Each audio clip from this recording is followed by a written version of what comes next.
Hello, Retro Crew. Today we're going to find out definitively whether the 1987 movie Planes, Trains, and Automobiles, starring Steve Martin and John Candy, should have gotten a sequel. I'm Matt. I'm Brian, and we're the Retro Sons.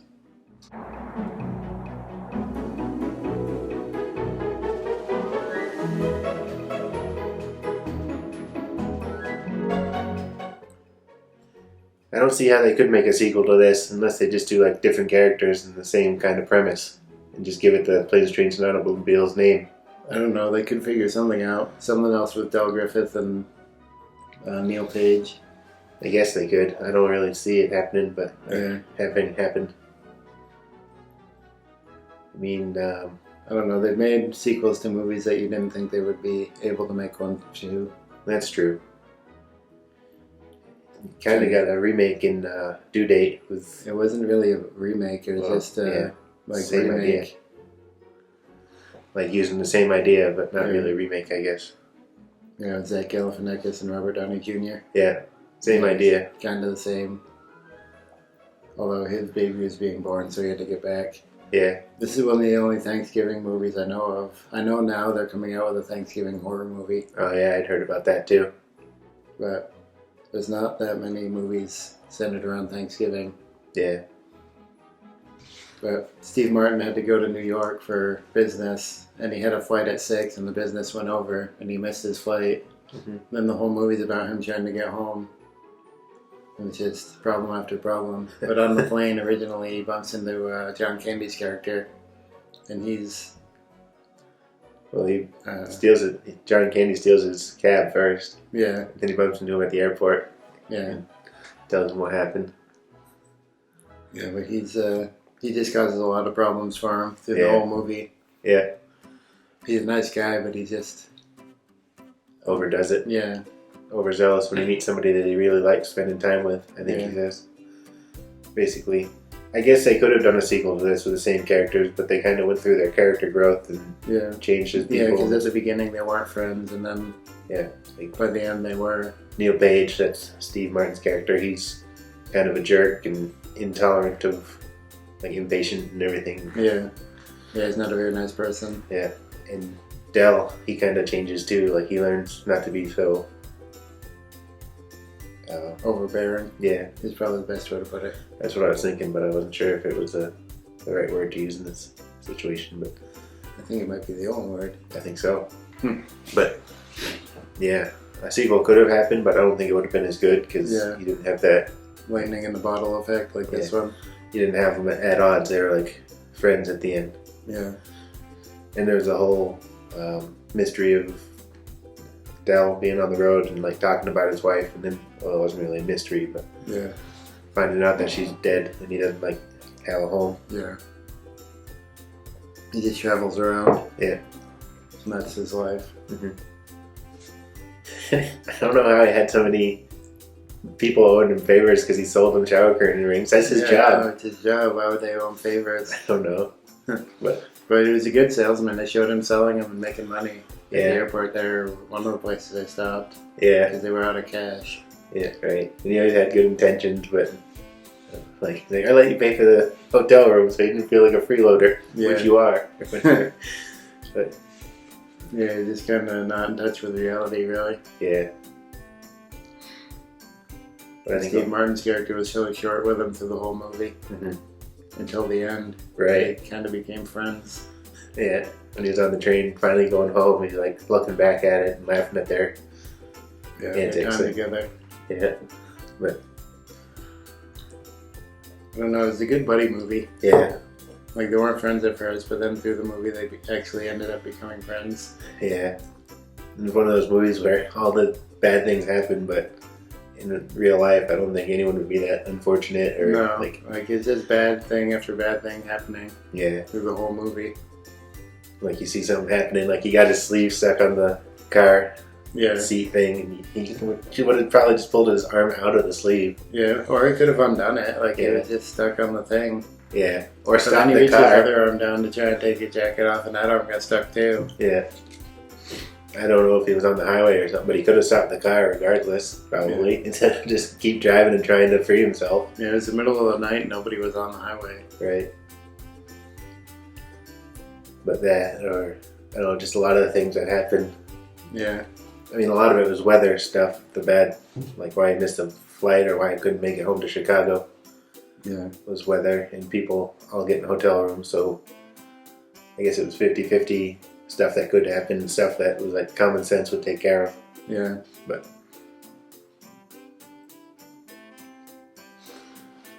yeah, it is a really good movie though. yeah.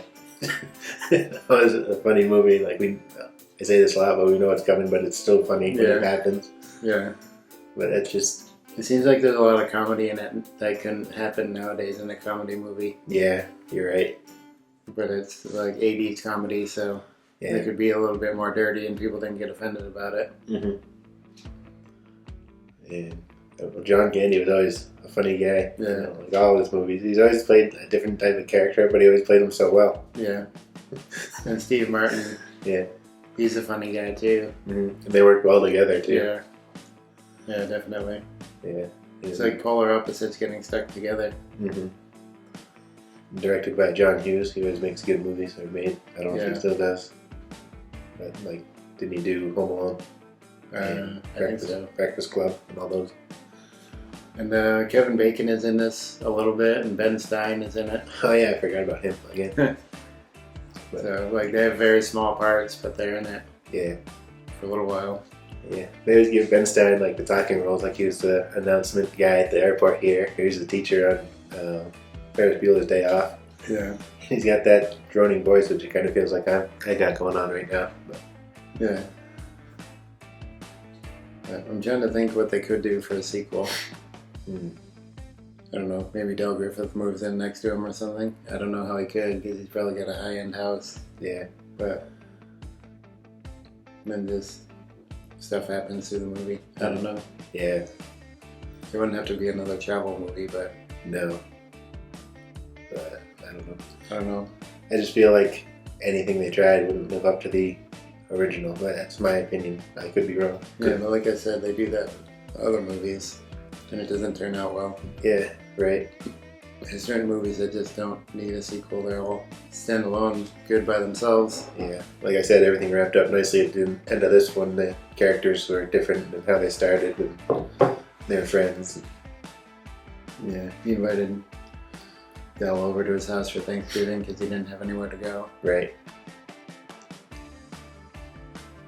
So good growth on both of their parts, really. Mm-hmm. Yeah, I never watched it thinking that I wanted more of it. I think it was a good standalone. That's my opinion. I might, by the end of this video, change my mind. Yeah, we'll see what happens. Yeah. Honestly, I don't know how it could get a sequel, what they would do. No. But like I said, Hollywood likes to make money, and they do some stupid movies sometimes. Yeah. I'm surprised it hasn't been made into like a TV show by now. Yeah. Unless it hasn't. I know they did Due Date, but I'm surprised they haven't done like a remake of the exact movie. With updated stuff. Yeah. But I don't know. Has John Candy ever done any sequels or anything like that? I don't think I had. Not that I know of.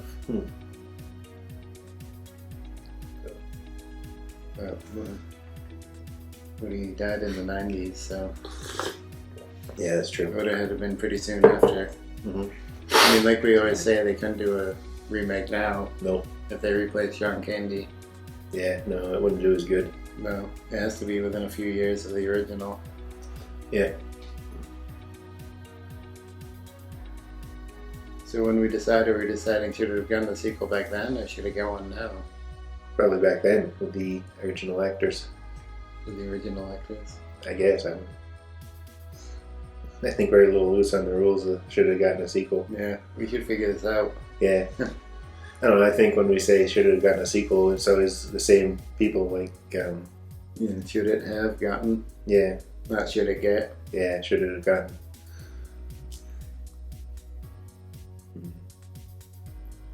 I don't know. I just can't think of any way they could make a sequel to it. No, me neither. But then again, I couldn't figure how they'd make a sequel to Beetlejuice, and they are. Oh yeah. Or I don't know. I can't think of any other examples. Yeah, like grown-ups. Yeah, or Napoleon Dynamite. Did we think that should have or should not have? I forget. Should not have. Yeah, but I mean, if they had done it within a reasonable amount of time, that's another one. They made an animated show. Yeah. Of it. They do that with a lot of them. Yeah. I want to see that show kind of because it had the same the same actors doing the voices. Oh, really? Yeah. But No. I mean, that could have because I think well, Napoleon Dynamite had no plot or anything. Yeah, right? so it was just kind of like random events happening. Yeah. Yeah, so that probably would have been easier at the time. yeah. And I know it was low budget, but it was pretty popular. I know we haven't had much time to think about it, but I don't see how they could make a sequel to this. No, me neither. So my thought is it shouldn't have gotten a sequel even back then. Yeah. I love this movie, and I think making a sequel would just detract from this one. Yeah. Like, this was lightning in a bottle, and I think you're only going to get it once. Right. Yeah, I don't Like, that kind of comedy and funny type movie only comes along once. Mm-hmm. Yeah, you can't think of anything they could have done for a Yeah. sequel because, like I said, everything wrapped up nicely in this. The characters had their development and Yeah. like learned the error of their ways type of thing. So, Yeah. So I couldn't even imagine how they could do a sequel. yeah, just doing a sequel would have like undone all they went through in this one and Yeah. changes. Yeah. So it made us feel different about the characters and everything, and Yeah, that would have been a bad thing. probably this one would have lost the magic because knowing what happens next, Yeah. kind of like, oh, okay, so it doesn't Yeah, really it's matter. kind of like what happened with Star Wars. Like, the mystery is part of the good of Star Wars, and now they're trying to fill in all the missing history, and it's kind of getting worse. Yeah, that's true. Alright, so our decision is it shouldn't have gotten a sequel. Let us know if you guys know or can think of how this could have had a sequel, how it would have been good. Let us know what you think of this movie. Like, comment, subscribe. There'll be an orb over here, or pick one of these two videos. We'll see you in the future. To talk more about the past.